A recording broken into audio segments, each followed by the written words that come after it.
In this little segment, we're going to talk about what we mean between a continuous spectrum and a discrete spectrum.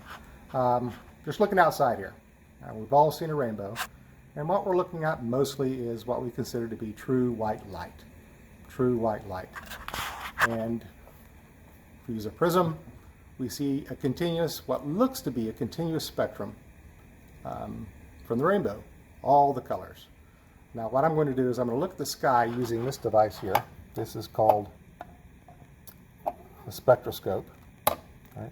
And it acts kind of like a prism. All right? There's a little diffraction grating right there. Light travels through this slit and is diffracted off that grating. Okay? And you can see the different colors split into a rainbow, or even discrete colors, inside this device. We'd have to look through this end. Now what I'm going to have to do is kind of put this up to the camera like so and try to get this lined up so you can see. So be patient with me. Right now we're going to look outside. Get this lined up. There we go. Yep. All right. So what you want to do is look either to the left or to the right. And that looks like a rainbow. That looks like a rainbow. What we'd expect. And we think of that as a continuous spectrum. White light. All right, now, we have these fluorescent lights in the room. These fluorescent lights. And these fluorescent lights are designed to mimic white light. But these lights don't show a continuous spectrum. So we're going to examine these lights using the same spectroscope. Let's see if I can use this one here. There we go. You can see, just looking over there to the left now, you can see that there are individual transitions, some that are more prominent. A red, a couple of oranges, a green, a bluish color, and then some violet. Right? Those are individual transitions. Now what's going on here? The gas that's in these fluorescent, we call them fluorescent bulbs, is being excited by electricity. And those atoms are excited. The electrons within those atoms are excited. And then those electrons relax, and then they spit out photons when the electrons relax. The energy has to go somewhere, and that energy is emitted in the form of photons. And those photons strike our eye, and we see it as looking kind of white. But really, those photons are coming at us in these different colors. Okay? The individual transitions are represented by those individual lines in that spectrum. White light, though. Why aren't there individual lines in white light? Look out here into the sky.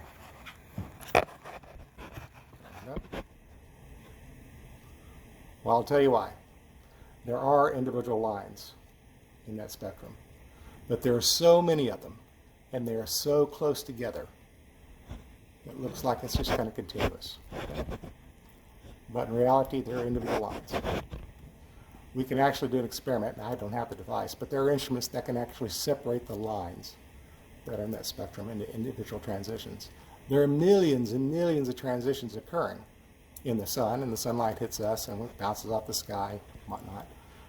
Millions of transitions are occurring. Of course, we're only seeing the visible region.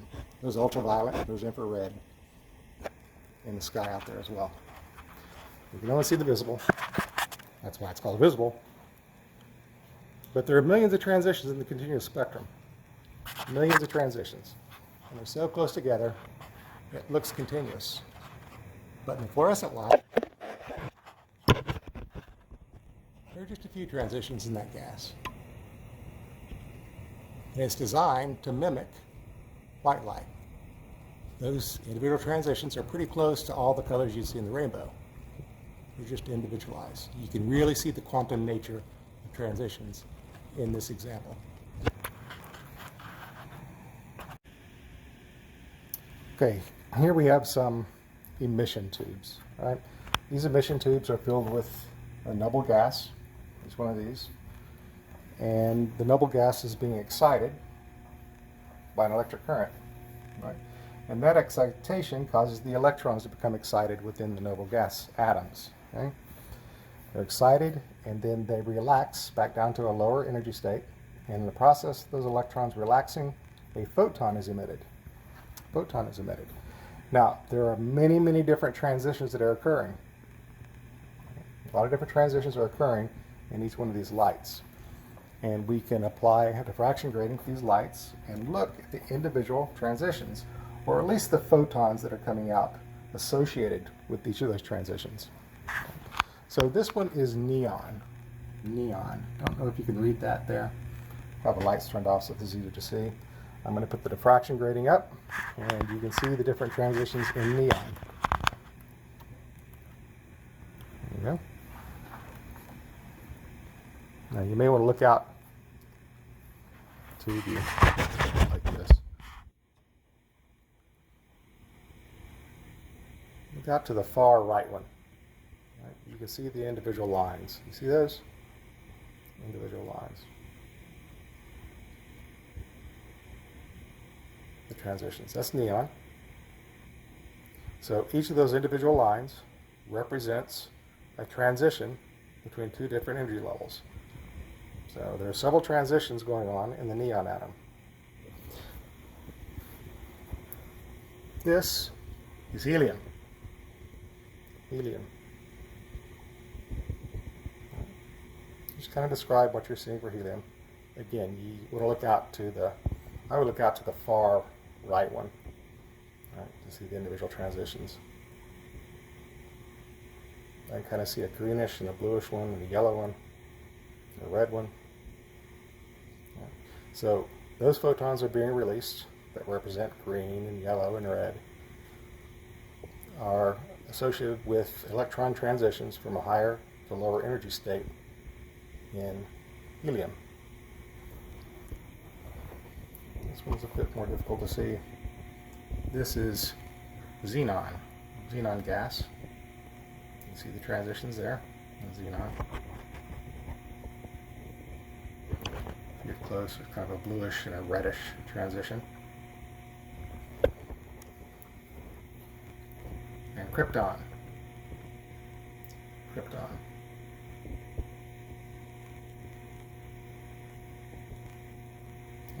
So those are individual transitions. Right? It's not the entire rainbow. There's just a red transition, maybe a couple of blues there, two prominent yellows I can see. I can see a green one, then maybe a couple of red ones.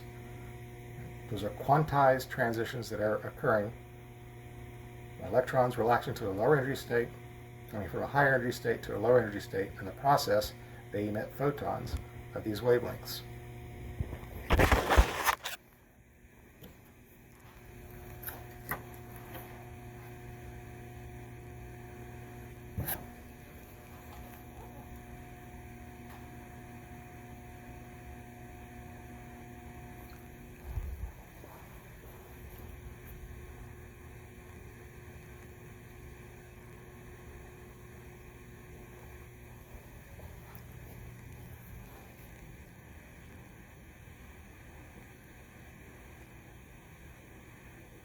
Neon's so bright, almost overwhelms the individual transitions.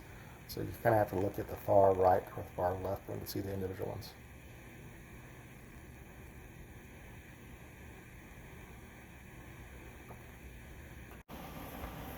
Okay, so here we're going to do our flame test for our metal salts. I have the metal salts here, samples. Here is the Bunsen burner.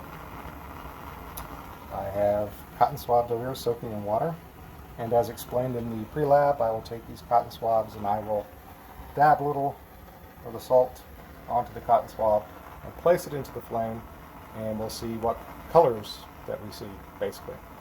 The reason things are looking a little strange right now is I have one of these diffraction gratings over my phone lens, and that's why things are a little strange here. You kind of see the effects on the fluorescent light up there. Look out the window. Oh, that's cool. Look at that. Anyway, that's why it looks strange. So I guess we'll go and get started. Let me turn off the lights because I think turning off the lights are going to make things a little bit better to see. All right, so the first salt is going to be copper chloride. This is copper chloride. Get some copper chloride on there. See if I can get enough. Looks pretty good. Okay, when I put this in here, what you're going to see, when you see the center flame, you're going to see a bright flame in the center flame, right? But what you want to look for are the color changes, the different colors, either to the right or to the left. And some of these are pretty bright. You'll actually see another band out to the right or the left. You can kind of see it now on a flame. You see the center flame, you see the next flame out to the right, that's kind of a rainbow color. And if you look real closely, there's another flame that's diffracted even more, just very faintly. But some of these get bright enough that you can actually see two flames to either side of the central flame. But it's important that you keep watching either the immediate right or left flame, right, for the color bands that are going to be apparent. So here's the copper chloride. You need to record what you're seeing. What colors do you see in that flame, either to the right or to the left? What colors? Okay. The next one is going to be calcium chloride.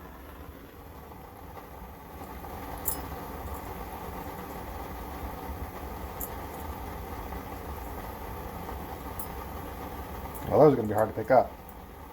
Let's see. Well, I know what I'll do. I know what I'll do on the calcium chloride. Bear with me. Sometimes this happens in the lab.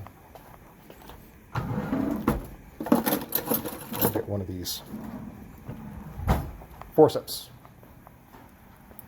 Hold it. Okay.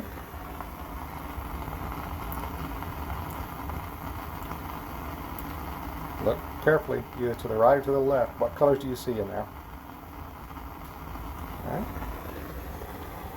That's the calcium. Next one is sodium chloride. Sodium chloride.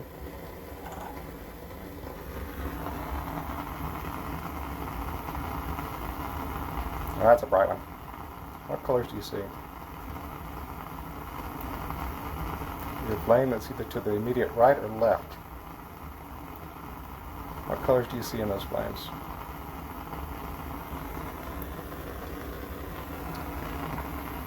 Next one is potassium chloride. Potassium chloride.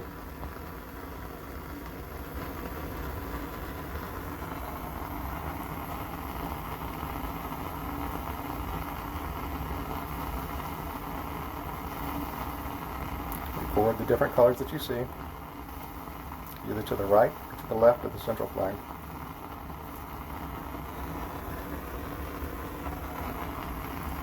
And the last one is going to be lithium chloride.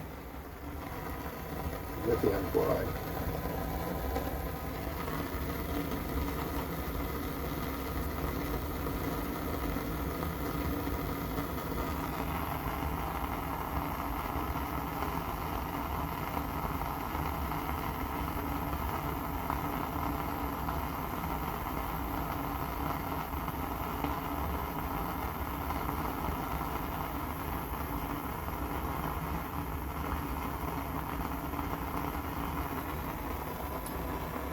Okay. All right, so here's your unknown. Which one am I using now compared to all the other flames? The unknown I'm about to test is going to be one of these samples, right, that I just given. So which one am I doing now compared to the previous results? What is the identity of the unknown? Yeah.